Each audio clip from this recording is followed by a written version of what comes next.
ওম শান্তি 6 জুন 2020 প্ৰাতঃ মুৰলী। আজি বাবাৰ মহাবাক্য। মৰমৰ সন্তানসকল, এই বেহদৰ খেলখনত তোমালোক আত্মাৰূপী ভাৱৰীয়া ভূমিকা পালন কৰোঁতা হোৱা। তোমালোকৰ নিবাস স্থান হৈছে ছুইট চাইলেন্স হোম, অৰ্থাৎ মিঠা শান্তিৰ ঘৰ, যলৈ এতিয়া যাব লাগে। আজিৰ প্ৰশ্ন, যিসকলে নাটকৰ খেলখনক যথাৰ্থ ৰীতি জানে, তেওঁলোকৰ মুখেৰে কোনবোৰ শব্দ উচ্চাৰিত হ'ব নোৱাৰে? উত্তৰ, এইটো এনেকুৱা নোহোৱাহেঁতেন, এনেকুৱা হ'লহেঁতেন, এইটো হোৱা উচিত নহয়। এনেকুৱা শব্দবোৰ ড্ৰামাৰ খেলখনক জানোতাসকলে উচ্চাৰিত নকৰিব। তোমালোক সন্তানসকলে জানা, এই ড্ৰামাৰ খেলখন ওকণিৰ দৰে, অৰ্থাৎ ধীৰ গতিৰে চলি থাকে। যিবোৰ হয় সকলো ড্ৰামাত নিৰ্ধাৰিত হৈ আছে, কোনো চিন্তা কৰিবলগীয়া কথা নাই। ওম শান্তি। পিতাই যেতিয়া নিজৰ পৰিচয় সন্তানসকলক দিয়ে, তেতিয়া সন্তানসকলে নিজৰ পৰিচয়ও পাই যায়। সকলো সন্তান বহুত সময় ধৰি দেহ অভিমানী হৈ থাকে। দেহী অভিমানী হ'লে তেতিয়া পিতাৰ যথাৰ্থ পৰিচয় থাকিব। কিন্তু ড্ৰামাত এনেকৈ নাই। যদিও এনেকৈ কয়ও যে ভগৱান গডফাদাৰ অৰ্থাৎ ঈশ্বৰ পিতা হয়, ৰচয়িতা হয়, কিন্তু নাজানে। শিৱলিংগৰ চিত্ৰও আছে, কিন্তু ইমান ডাঙৰটো তেওঁ নহয়। যথাৰ্থ ৰীতি নজনাৰ কাৰণে পিতাক পাহৰি যায়। পিতা হয়ও ৰচয়িতা, নিশ্চয় নতুন সৃষ্টিয়ে ৰচিব। গতিকে আমি সন্তানসকলে নিশ্চয় নতুন সৃষ্টিৰ ৰাজধানীৰ উত্তৰাধিকাৰ পোৱা উচিত। স্বৰ্গ নামটিও ভাৰতত প্ৰসিদ্ধ, কিন্তু একোৱে বুজি নাপায়। এনেকৈ কয় যে অমুক মৰিল, স্বৰ্গলৈ গ'ল। এতিয়া এনেকুৱা কেতিয়াবা হয় জানো? এতিয়া তোমালোকে বুজি পোৱা যে আমি সকলো তুচ্ছ বুদ্ধিৰ আছিলোঁ, ক্ৰমানুসৰি বুলিতো কোৱা হ'ব নহয় জানো?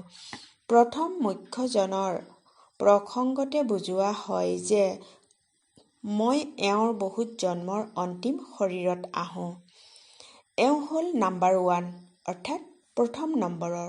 সন্তানসকলে বুজি পায় যে এতিয়া আমি তেওঁৰ সন্তান ব্ৰাহ্মণ হৈ গ'লো। এই সকলোবোৰ হ'ল বোধ শক্তিৰ কথা।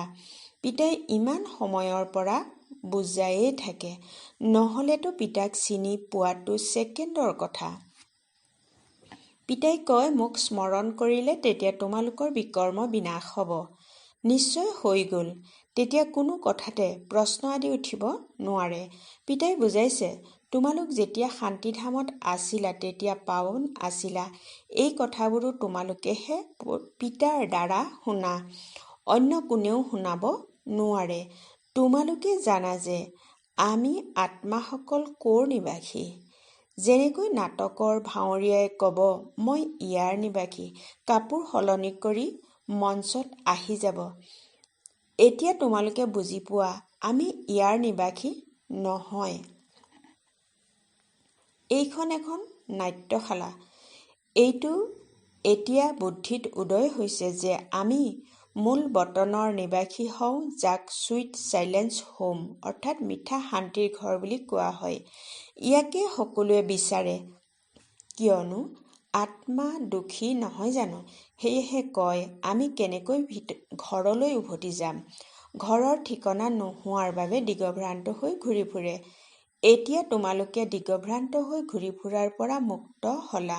সন্তানসকলে গম পাই গৈছে, এতিয়া তোমালোক সঁচাকৈ ঘৰলৈ যাব লাগে।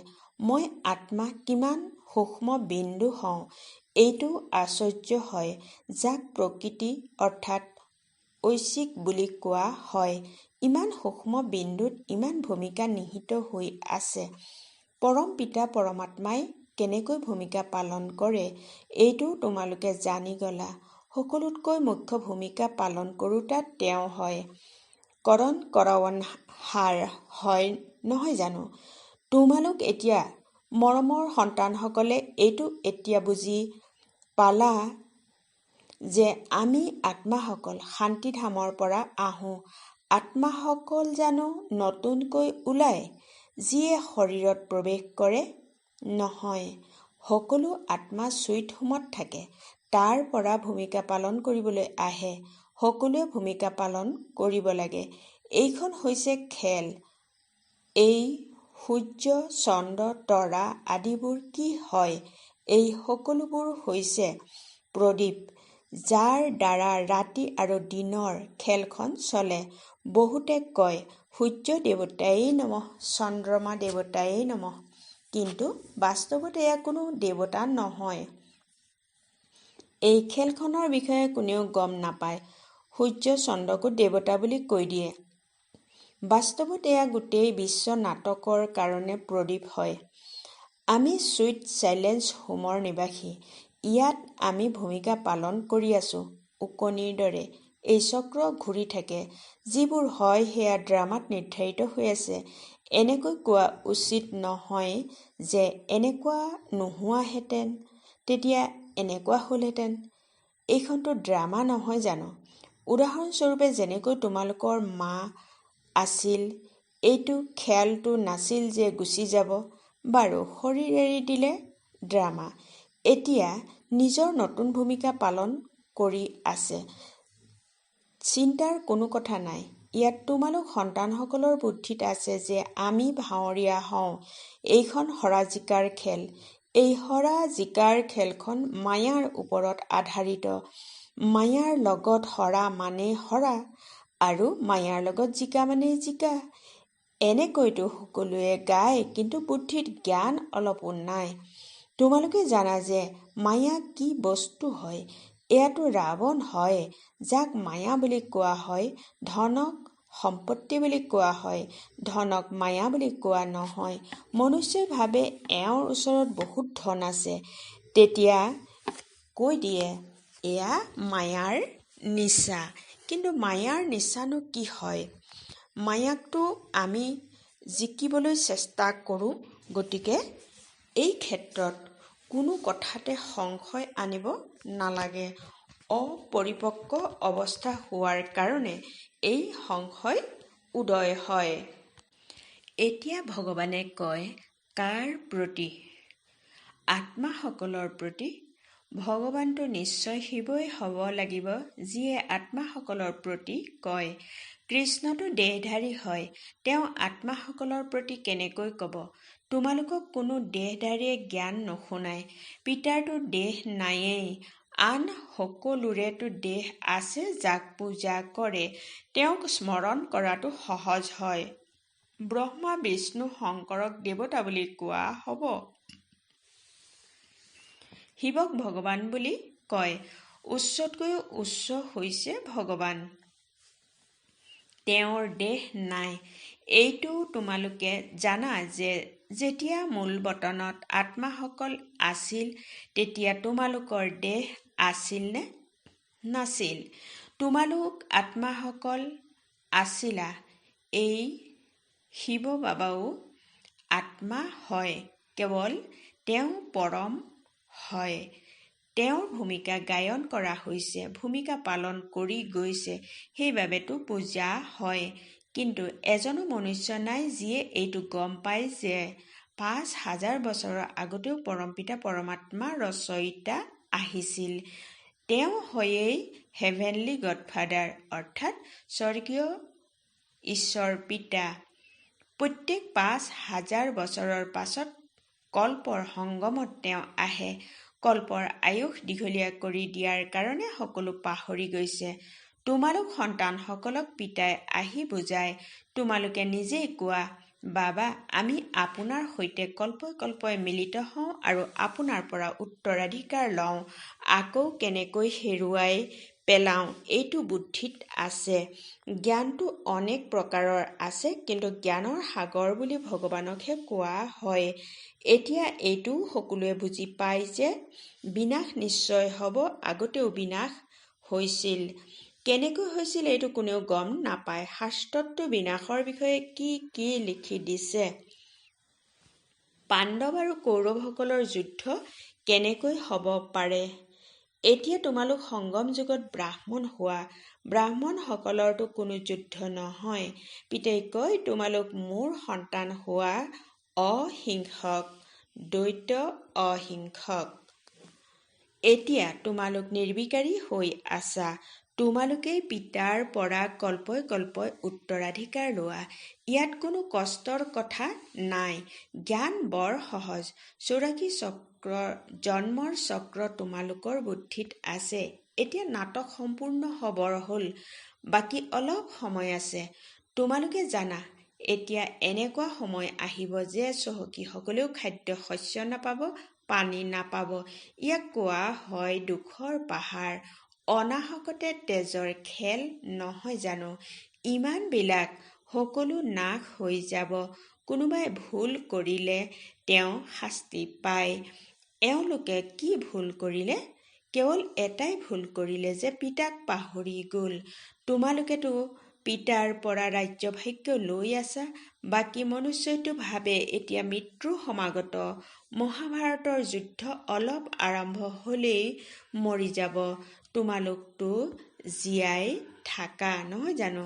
তোমালোক এই পঢ়াৰ শক্তিৰে ট্ৰান্সফাৰ অৰ্থাৎ স্থানান্তৰ হৈ অমৰ লোকলৈ গুচি যোৱা। পঢ়াক আয়ৰ উৎস বুলি কোৱা হয়। শাস্ত্ৰৰো পঢ়া আছে, তাৰেও ইনকাম হয়। কিন্তু সেই পঢ়া হৈছে ভক্তিৰ। এতিয়া পিতাই কয়, মই তোমালোকক এই লক্ষ্মীনাৰায়ণৰ দৰে গঢ়ি তোলো। তোমালোক এতিয়া স্বচ্ছ বুদ্ধিৰ হৈ যোৱা। তোমালোকে জানা যে আমি উচ্চতকৈও উচ্চ হৈ যাওঁ, আকৌ পুনৰ্জন্ম লৈ লৈ অৱনমিত হওঁ, নতুনৰ পৰা পুৰণা হয়। চিৰি নিশ্চয় নামিব লাগে নহয় জানো? এতিয়া সৃষ্টিৰো অৱৰোহণ কলা। অৱৰোহণ কলা যেতিয়া আছিল তেতিয়া এই দেৱতাসকলৰ ৰাজত্ব আছিল, স্বৰ্গ আছিল। এতিয়া নৰক। এতিয়া তোমালোকে স্বৰ্গবাসী হ'বলৈ পুনৰ পুৰুষাৰ্থ কৰি আছা। বাবা বাবা কৰি থাকা। গডফাদাৰ বুলি আহ্বান কৰে। কিন্তু এইটো জানো বুজি পায় যে তেওঁ আত্মাসকলৰ পিতা, উচ্চতকৈও উচ্চ হয়। আমি তেওঁৰ সন্তানসকল। আকৌ দুখী কিয়? এতিয়া তোমালোকে বুজি পোৱা যে দুখীও হ'বই লাগিব বা হ'বই লাগে। এইখন সুখ আৰু দুখৰ খেল নহয় জানো? জিকিলে সুখ, হাৰিলে দুখ। পিতাই ৰাজ্য দিলে, ৰাৱণে কাঢ়ি নিলে। এতিয়া তোমালোক সন্তানসকলৰ বুদ্ধিত আছে, পিতাৰ পৰা আমি স্বৰ্গৰ উত্তৰাধিকাৰ পাই থাকোঁ। পিতাৰ আগমন হৈছে। এতিয়া কেৱল পিতাক স্মৰণ কৰিব লাগে। তেতিয়া পাপ খণ্ডন হ'ব। শিৰত জন্ম জন্মান্তৰৰ বোজা আছে নহয় জানো? এইটো তোমালোকে জানা। তোমালোক কোনো বহুত দুখী নোহোৱা। কিছু সুখো আছে, আটাত নিমখৰ পৰিমাণৰ দৰে, যাক কাউৰীৰ বিস্তাৰ সমান সুখ বুলি কোৱা হয়। তোমালোকে জানা, সকলোৰে সদ্গতি দাতা এজনেই পিতা হয়। জগতৰ গুৰু এজনেই। বানপ্ৰস্থ অৱস্থাত গুৰুৰ শৰণাপন্ন হয়। এতিয়াতো সৰু ল'ৰা-ছোৱালীকো গুৰুৰ শৰণাপন্ন কৰাই দিয়ে, যাতে যদি মৃত্যু হৈ যায় তেন্তে সদ্গতি লাভ কৰে। পিতাই কয়, বাস্তৱত কাকোৱে গুৰু বুলি ক'ব নোৱাৰি। গুৰু সেইজন যিয়ে সদ্গতি দিয়ে। সদ্গতি দাতাটো এজনেই হয়। বাকী যীশুখ্ৰীষ্ট, বুদ্ধ আদি কোনো গুৰু নহয়। তেওঁলোক আহিলে তেতিয়া সকলোৰে সদ্গতি লাভ কৰে জানো? ক্ৰাইষ্ট আহিল, তেওঁৰ পিছত যিসকল সেই ধৰ্মৰ আছিল সকলো আহিব ধৰিলে। তেনে স্থলত তেওঁক গুৰু বুলি কেনেকৈ কোৱা হ'ব, যিহেতু লৈ অনাৰ কাৰণে নিমিত্ত হৈছে। পতিত পাৱন বুলি এজন পিতাকে কোৱা হয়। তেওঁ সকলোকে উভতাই লৈ যাওঁতা হয়। স্থাপনাও কৰে। কেৱল সকলোকে যদি লৈ যায় তেন্তে প্ৰলয় হৈ যাব। প্ৰলয়টো নহয়। সৰ্বশাস্ত্ৰৰ শিৰোমণি শ্ৰীমদ ভাগৱত গীতাৰ গায়ন কৰা হৈছে। গায়ন আছে য়দা য়দা হি ভাৰততে পিতা আহে স্বৰ্গৰ বাদশ্বাহী দিওঁতা পিতা হয় তেওঁকো সৰ্বব্যাপী বুলি কৈ দিয়ে। এতিয়া তোমালোক সন্তানসকল আনন্দিত হোৱা যে নতুন সৃষ্টিত গোটেই বিশ্বত একমাত্ৰ আমাৰেই ৰাজত্ব হ'ব। সেই ৰাজ্য কোনেও কাঢ়ি নিব নোৱাৰে। ইয়াততো এটা খণ্ডক লৈ পৰস্পৰৰ কিমান যুদ্ধ কৰি থাকে। তোমালোকৰ কাৰণেতো মজাৰ কথা। আনন্দত জঁপিয়াই থাকিব লাগে। কল্পে কল্পে বাবাৰ পৰা আমি উত্তৰাধিকাৰ লওঁ, তেন্তে কিমান আনন্দিত হোৱা উচিত। পিতাই কয় মোক স্মৰণ কৰা, তথাপিও পাহৰি যোৱা। কয় বাবা, যোগ খণ্ডিত হৈ যায়। বাবাই কয় যোগ শব্দটি আঁতৰাই দিয়া, সেইটোতো শাস্ত্ৰৰ শব্দ হয়। পিতাই কয় মোক স্মৰণ কৰা। যোগ শব্দটি ভক্তি মাৰ্গৰ। পিতাৰ পৰা স্বৰ্গৰ বাদশ্বাহী পোৱা যায়। তেওঁক যদি তোমালোকে স্মৰণ নকৰা তেন্তে বিকৰ্ম কেনেকৈ বিনাশ হ'ব? ৰাজ্য ভাগ্য কেনেকৈ পাবা? স্মৰণ নকৰিলে তেতিয়া পদো কম হৈ যাব, শাস্তিও খাবা। এইখিনি বুদ্ধিও নাই। ইমান অবুজ হৈ গৈছে। মই কল্পই কল্পই তোমালোকক কওঁ মামেকম স্মৰণ কৰা, অৰ্থাৎ মনেৰে কেৱল মোকেই স্মৰণ কৰা। জীৱনতে এই জগতৰ পৰা উৰি বাবাই কৈছে জীৱনতে এই জগতৰ পৰা মৰি যোৱা। পিতাৰ স্মৃতিৰে তোমালোকৰ বিকৰ্ম বিনাশ হ'ব আৰু তোমালোক বিজয়ৰ মালাৰ মণি হৈ যাবাগৈ। কিমান সহজ হয়। উচ্চতকৈও উচ্চ শিৱ বাবা আৰু ব্ৰহ্মা দুয়ো সৰ্বোচ্চ হয়। তেওঁ পাৰলৌকিক আৰু এওঁ অলৌকিক। একেবাৰে সাধাৰণ শিক্ষক হয়। সেই শিক্ষকসকলে তথাপিও শাস্তি দিয়ে। এইটো এওঁটো মৰমেৰে বুজাই থাকে। কয় মৰমৰ সন্তানসকল, পিতাক স্মৰণ কৰা শত্ৰুপ্ৰধান হ'ব লাগে। পতিত পাৱন এজনেই পিতা, গুৰু তেওঁৱেই হয়, অন্য কোনো গুৰু হ'ব নোৱাৰে। এনেকৈ কয় যে বুদ্ধই সিপাৰে নিৰ্বাণত গ'ল। এয়া সকলো মিছা কথা। এজনো উভতি যাব নোৱাৰে। সকলোৰে ড্ৰামাত ভূমিকা আছে। কিমান বিশাল বুদ্ধি আৰু আনন্দত থাকিব লাগে। ওপৰৰ পৰা ধৰি গোটেই জ্ঞান বুদ্ধিত আছে। ব্ৰাহ্মণেই জ্ঞান লয়, শূদ্ৰসকলৰো এই জ্ঞান নাই আৰু দেৱতাসকলৰো নাই। এতিয়া বুজোতাজনে বুজিব, যিসকলে নুবুজে তেওঁলোকৰ বাবে মৃত্যু। পদো কম হৈ যাব। স্কুলতো নপঢ়িলে পদ কম হৈ যায়। ঔল বাবা বে বাদশ্বাহী অৰ্থাৎ সাম্ৰাজ্য। আমি পুনৰ নিজৰ ৰাজধানীলৈ গৈ আছো। এই পুৰণি সৃষ্টি নাশ হৈ যাব। ভাল বাৰু। অতি মৰমৰ কল্পৰ পাছত পুনৰাই লগ পোৱা সন্তানসকলৰ প্ৰতি মাতা পিতা বাপ-দাদাৰ স্নেহপূৰ্ণ স্মৰণ আৰু গুড মৰ্ণিং। আত্মিক পিতাৰ আত্মিক সন্তানসকলক নমস্কাৰ। ধাৰণাৰ বাবে মুখ্য সাৰ নম্বৰ 1। পিতাই আমাক এনেকুৱা নতুন বিশ্বৰ ৰাজ্য ভাগ্য দিয়ে যাক কোনেও কাঢ়ি নিব নোৱাৰে। এইটো আনন্দত জঁপিয়াই থাকিব লাগে। নম্বৰ 2। বিজয় মালাৰ মণি হ'বৰ কাৰণে জীৱনতে এই পুৰণি সৃষ্টিৰ পৰা মৰি যাব লাগে।